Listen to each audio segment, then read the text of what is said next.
Hello everyone, and thank you for joining me for another video of Chess Down Under.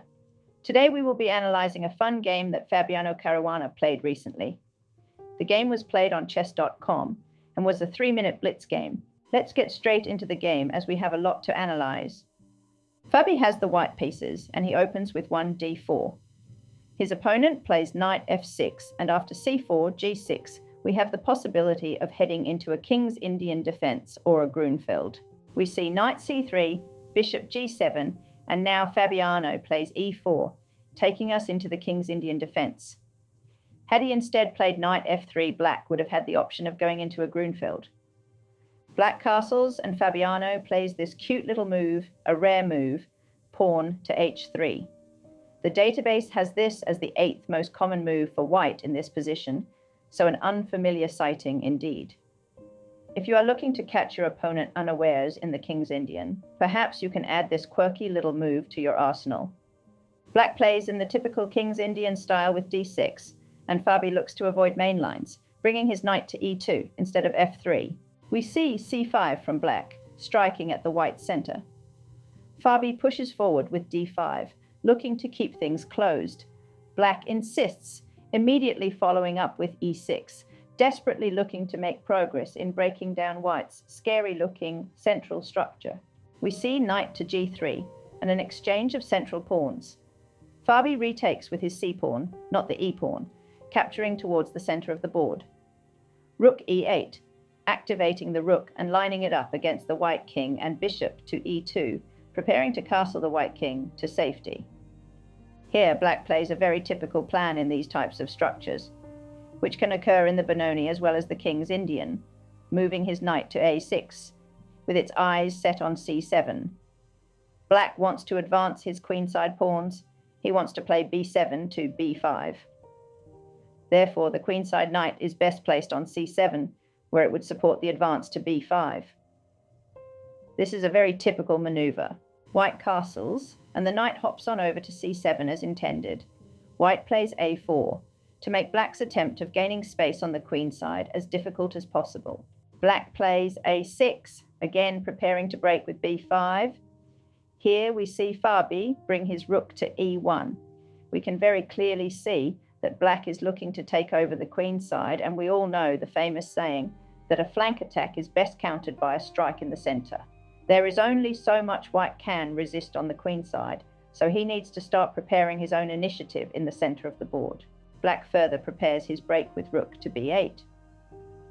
Notice that in the previous position, advancing with b5 immediately wasn't possible as the black rook on a8 was unprotected. By moving his rook to b8, he fixes this tactical issue with his plan and adds further pressure to the b5 break. Fabi plays a5, looking to meet b5 with an en passant capture on b6. This would leave black with a weak isolated pawn on a6, with immense pressure already placed on it by the white rook as well as the bishop on e2. So black avoids b5 for now, and instead develops his bishop to b7.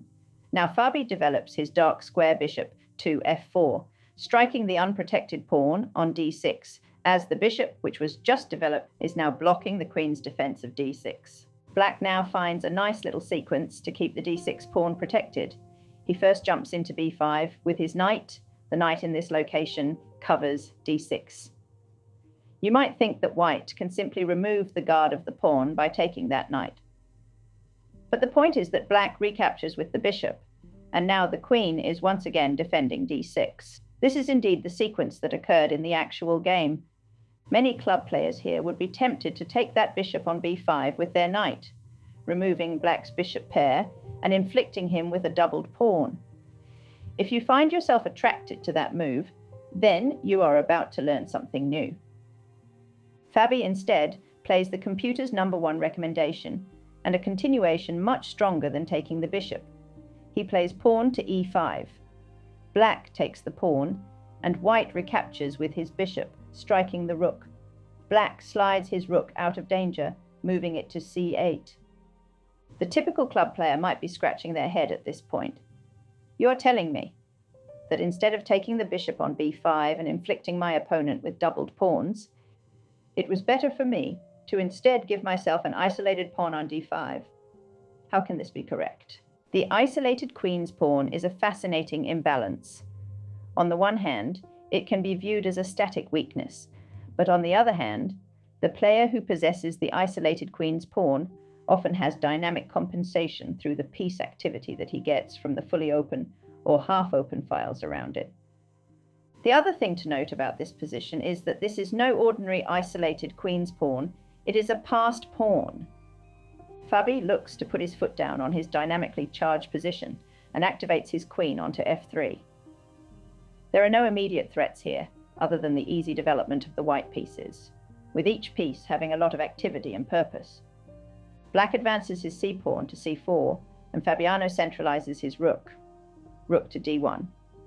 Notice that this move left the a5 pawn hanging, however that pawn is clearly not capturable at this very moment, as the queen is required to defend the knight on f6. Black didn't like the idea of his queen being tied up to the defensive duties of the knight, so he dropped the knight back to d7, offering an exchange of dark squared bishops. Fabi doesn't need to be asked twice. He takes that bishop. It is generally a good idea for the attacking side to exchange a fianchettoed bishop, as that bishop plays an important defensive role around the king. Before Black recaptures the bishop, he first exchanges one pair of rooks, and then retakes. Fabi now plays his queen to g4, placing it directly opposite the black king. Whenever the queen is on the same file or the same rank as the enemy king, it can generate tactical possibilities. In the game, Black played his king back to g8. You might be wondering, why not play the natural-looking knight f6, striking that pesky white queen?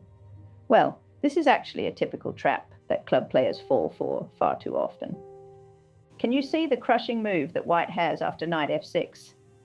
That's right, queen to d4, pinning the knight to the king, and Black is in serious trouble here. Let's go back to the game continuation. After the king drops back to g8, we see knight to f5, taking advantage of the g-pawn being pinned. And now the black knight comes into f6, hitting the white queen without the possibility of the awkward pin from d4.